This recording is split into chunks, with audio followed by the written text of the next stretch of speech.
Lately, there's been quite a few new space games arriving, and Breachway is one of them, but it does have a rather interesting and unique twist. Now, I know some of you may click away when you find out exactly what that twist is, but I kind of urge you to stick around because this game does play very nicely. Breachway then is actually a hybrid title. It takes the formulas from a variety of different games and mixes them together to quite decent success. In essence then, this is a roguelike set in space where you battle across sectors to get to the other side of the map. Combat and everything else takes place via a deck building card game. Each card represents an action from your ship, be it weapons, defense, or other maintenance and utility functions. Each of these categories of cards is applied to a component of your ship, be it a weapon mount, a launch bay, a utility hardpoint, and so forth. And what's more, each of these departments is then headed up by an NPC crew member. It's this blend of different games then, this hybrid, that kind of works when it comes to Breachway, even if you're not necessarily a fan of deck building games, a bit like me. I tend to not play them too much, but I found Breachway very enjoyable. At its core then, Breachway is a single-player roguelike deck building game that challenges players to think strategically and adapt to changing scenarios. As a captain of a spaceship, players navigate through a universe filled with dangers and opportunities, engaging in intense turn-based card battles. Now, the game cleverly intertwines the roguelike element of unpredictable progression, such as you'd find in getting across the map in FTL, with the strategic depth of deck building. So this ultimately creates a gameplay experience that is both challenging and rewarding. The neat thing about all of this though is you don't have to take my word for it. There's actually a demo available right now completely free that you can pick up from Steam. I'll put a link in the video description so you can go and check that out for yourself. Now, a pivotal aspect of Breachway is the ability to customize your spaceship, and this is where I actually found the most enjoyment from the game because obviously, I'm a big fan of spaceships when it comes to space games, and the ability to customize them is what really keeps me interested. And that was true whether it was Elite Dangerous or even Everspace 2. Both of those games really go pretty heavy on the customization side.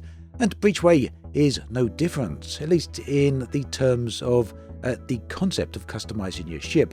The difference here though is that the customization is done through a collection of cards. Now, the game actually offers a selection of different ship types, different ship chassis, although in the initial stages of the demo you can only actually try out one chassis, the other two are locked. Players can then outfit their chosen vessel with a variety of weapon systems, defensive upgrades and internal modules.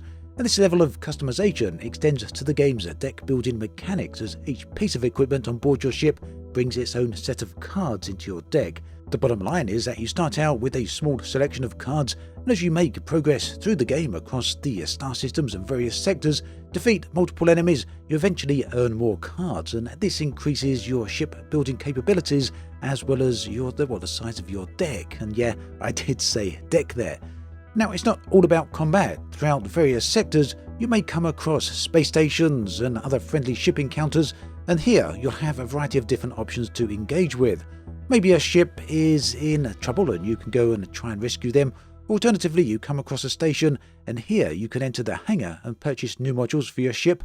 Alternatively, you can send your crew out on a much needed break to the crew facilities where they can engage in entertainment and other such things and come back recharged with more energy and, well, basically be a little bit more efficient for the ongoing adventures of your starship. Now, one thing I found is that the initial few missions, the initial few sectors are pretty easy to get through. Just so long as you don't take too much damage and you can pretty much do the first few combats without getting any damage, you should be okay. But at some point in your traversal of the space map, you'll come across sectors where you've got elite enemies, and these can be pretty challenging. And my first encounter with one of these actually went pretty bad. I ended up completely destroyed. This then is where the strategy of the whole game really comes into heavy focus.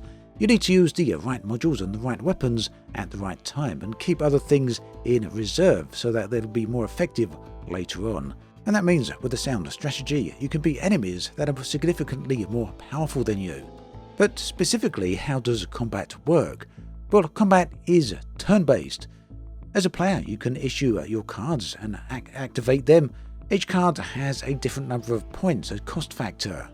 You ultimately then have a pool of points, and this will increase each turn as you gain new points, but it will also decrease every time you use a new card.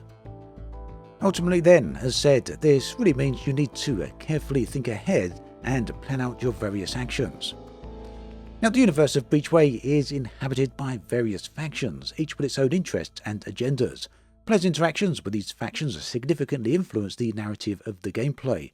Forming alliances or making enemies with factions like the militarist Solari or the Newman can lead to different rewards and challenges, adding depth to the player's journey through the galaxy. Now, true to its roguelike nature, Breachway ensures that no two runs are the same throughout the game. For those of you familiar with the likes of FTL will recognise this and be well aware of it. And that means that yes, failure is not the end. Every time you die, it's a learning opportunity, and you can come back with better knowledge and, well, try again and hopefully get further on your additional runs. And as you do progress further through the game, the narrative will continue to unfold, and as a player, you'll be faced with more decisions and more challenges.